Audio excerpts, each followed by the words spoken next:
fiesta night of these playoffs. Oklahoma City on the road traveling to take on the San Antonio Spurs in Game 3 of the Western Conference Finals. Thank you for joining us courtside for NBA Showtime. Maria Taylor and two Hall of Famers, Carmelo Anthony and Vince Carter. Tracy McGrady now having to go attend a graduation. We are a family here, so we're happy for him, for sure. A family of graduates. 100%, okay? We believe in education. We believe in the fiesta, too. I hope you guys can see our teal and our pink down here because we have enjoyed this Western Conference Finals so far. The first two games of it has met the hype that we all expected. With the series tied at 1-1, these teams are separated by just 2 points through those first two games, and you can see the Spurs with an edge on the glass. A lot of that because of Game 1. They out-rebounded OKC by 21, but you see OKC dominating in the turnovers. Now, our two reporters also made the trip to San Antonio. We'll hear from the Spurs six-man Keldon Johnson with Ashley Shamady at Morning Shoot-Around. But before that, OKC's big man Isaiah Hartenstein spoke with Zora Stevenson earlier tonight. Isaiah, after Game 2, you said that you would do whatever the team needs for you to do. What do they need from you tonight? They're just coming out again, being physical. I think, again, they're a great team. Just got to come out, execute the way we want to, and just go from there. How did I know you were going to say the word physical? Yeah. When guarding Victor Wembanyama, you have used that word, but guys also talk about doing their work early. Yeah. What does it look like to do your work early? Yeah, I mean, just being physical early. I mean, you see on the other side, Cass is doing the same thing, just doing his work early. So just it's kind of how the series is. I mean, both sides just playing really physical, and I think that's just how the game goes. I'm sure you all know that the Spurs are going to come out fired up, back in front of their home crowd. What's the best way to limit that excitement? Yeah, I mean, just staying even kill. I think we've been in a lot of hostile environments, and so just going back to that, they're going to have runs. As the crowd's going to get loud, and but that's how you kind of want it. You want to be in series like this. I think it's good for both teams and also just for the NBA in general. And then in addition to being physical, what's also important for you all to do tonight? And just executing. I think just doing the little things, just executing. That's what comes down to when you have two great teams, just who can execute better at the end of the day. And so that's the biggest thing. Thank you. Appreciate it. All right, Keldon, obviously turnovers a big issue these first two games. How are you guys balancing correcting those mistakes, but also being lenient, knowing, Fox hasn't been available? Just continue to trust our habits and trust each other. We definitely aware that we turn the ball over more than we would like in the first two games, but I think it's correctable mistakes. I think we will correct those, and I think we'll be a lot better tonight. Besides the turnovers, what did you notice from the film in Game 2 that you're trying to work on for tonight? Just the physicality. We got to meet them where they're at in the physicality. Of course, be smart about it, but we got to stand our ground and hit first. And then you, of all people, know exactly what it's like to come off the bench and make an impact. With a guy like Alex Caruso and what he's done these last two games, do you treat him any differently moving forward in the series? We just trust the game plan. He's made shots. He's played great. But we just continue to trust our game plan and listen to our coaches in the scout report and just keep putting that into effect. Well, and thank you so much. Best of luck tonight. Thank you. Have a wonderful day. Thank you. All right. Appreciate it, Ashley. Meanwhile, there's J-Dub, one of the guys that's questionable here tonight. Remember, he missed 26 days throughout the course of this playoff dealing with that left hamstring, and then he injured it in Game 2, was only able to go 7 minutes in that game. We are waiting to see his availability as a lot of injury storylines that we're trying to keep a track of here tonight for Game 3 of the Western Conference Finals. We got plenty more to talk about for this pivotal matchup in Game 3 here in San Antonio, but we like to give out honors here, and that's exactly what we're going to do. Starting with the all-defensive first teams. Let's get into it. An opportunity to crown some more winners. Y'all ready? I think that's why Melo's got his suit on today. Let's talk about it. Let's start with Victor Wembanyama. Step up, unanimous Defensive Player of the Year. Why not? You should be the first one. Listen, he's the first player to be named first team all-defense twice before turning 23. Led the NBA in blocks for a third straight season, and that's just what he's known for at this point. I mean, he called it. This is his award. This is going to be his award. He's going to be part of this team for the years to come. I would say the next 10 to 20 to 30 years, Wemby will be on the all-defensive first team.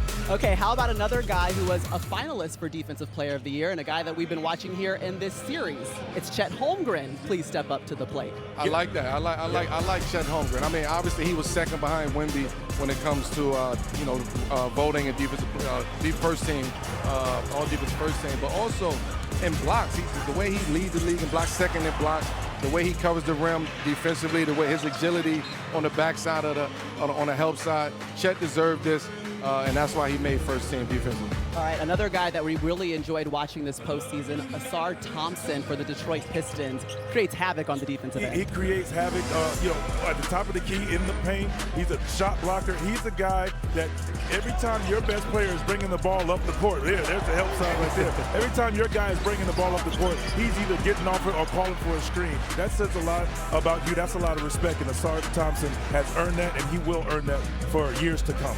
Yeah, led the NBA in steals with 2 per game. How about a guy who's a 9-time All-Defensive Player and a 4-time Defensive Player of the Year? I'm talking about none other than Rudy Gobert.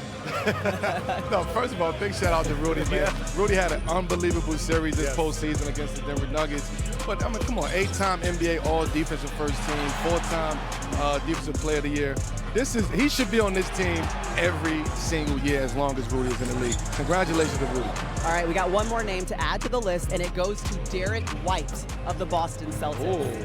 I mean, that's it. This guy here has been fantastic. I thought he was a major add to the Olympic team before not only his three-point shooting, but defense. Here's a guy who is willing to take on any challenge in the game. It doesn't matter who he is, he steps up and he brings it for this Boston Celtics. I think he was a huge reason for their championship for that reason. He takes a lot of pressure off of their stars because he'll go out there and guard the best player. Yeah, led all guards and blocks. You saw that last play. That's exactly what he was doing and starting the break for the Celtics. All right, so that was your first team. Let's get to the second team. Those 5 players will be Scotty Barnes, the Toronto Raptor. That's a good one. Wallace, Oklahoma City Thunder. Of course. Bam Adebayo, Miami Heat. Okay. OG Anunoby from the Knicks, and Dyson Daniels from the Atlanta Hawks. So congratulations to all. Congratulations to you guys, man. An unbelievable accomplishment. No Dortcher Chamber, though? No Lou Dort? No Lou Dort. Wow.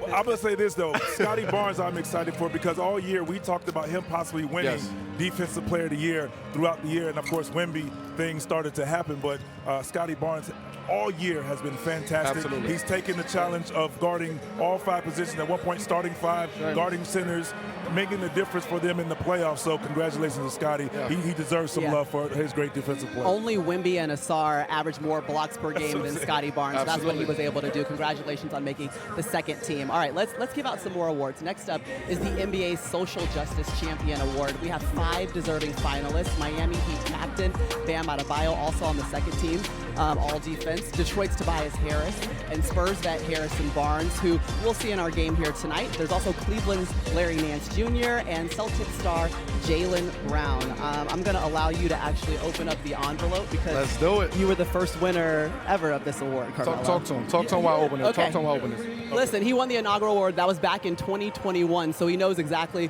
what this means, and it means guys being in the community and giving back. Man, you're the best, man. You're the best. But this year, 2025-26 NBA Social Justice Champion, Bam Adebayo, Miami Heat. Congratulations, Bam. You deserve this award. And again, this award is not about what you do on the court.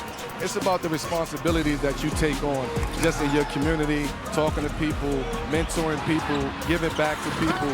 This is what this award is about. And this is an honor to Kareem Abdul-Jabbar on what he stood for in his activism. And there he is, Bam Adebayo, joining us now. Listen, he's a friend of NBA Showtime. Melo, I'll let you ask the first question to him because you understand the weight of this award. Oh, absolutely. Bam, first of all, congratulations on this award. I understand what it means to receive this award, especially being that it's Kareem Abdul-Jabbar's name on this award and what he stood for, especially when it comes to social activism. What does this award mean to you? I know I won the award in 2021 as the first inaugural guy, but what does this mean to you to receive this award? It just means all the people that that I've helped got a voice, and to have this honor. Obviously, it's a big deal. I don't take it for granted, but this is an award for a lot of people that can't speak, and I'm happy that we all got to share this award together. You've been in Miami for a good little while now. What was the first thing you wanted to do? What was one of the first things you did in the community when you decided, hey, I want to make a difference in the community? What was one of those first things you did? One of the first things I did was the camp. The camp was the number one thing, and then it just snowballed from there. And I've been helping Miami ever. Got it. I think we might have lost a little bit of your audio towards the end there, Bam, but if you can still hear me, I just want to know who are the individuals who push you towards this work or who you've looked up to in the past that kind of motivates you to make sure that the initiatives that you serve are the ones that are pushing the community forward. It started with my mom. That's how the foundation started. It started behind her. And, my manager, Kevin Graves. And then who else do I want to shout out? My foundation manager, who is Victoria Shabazz, and then UD. UD is the great help for me, and obviously he's from Miami, so being able to help his community and be a part of that. It's interesting because this award, obviously, it recognizes what you've done, but I want to encourage you to encourage others to do more. So what do you have to say to all of your peers and the individuals that have maybe the same stance that you do, the same opportunities, that can do some of the same work that you're doing in the community? We have a voice, and you want to do that for people who don't. Being able to just give them that light. I feel like a lot of people that do a lot of great work in this world don't get credit. And it's our job to shed that light on them.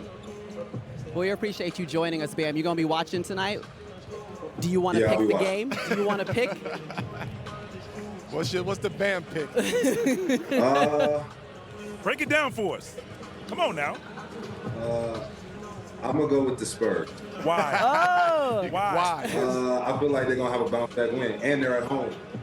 Obviously, one of my fellow teammates was De'Aaron Fox. All right, okay. Hey, Bam, I'll call you after, and then I'm going to ask you that same question offline. And then you can give them the real. Congratulations again to Bam Adebayo. Thank you so much for joining us here. Man. And his pick is the Spurs. And he mentioned De'Aaron Fox. We're still waiting to see. He's questionable dealing with the right ankle. We haven't seen him so far this series. There's Victor Wembanyama, first player to be named first team all-defense twice before turning 23. He led the NBA and blocks for a third straight season. He's also your unanimous Defensive Player of the Year, getting set for Game 3 of the Western Conference.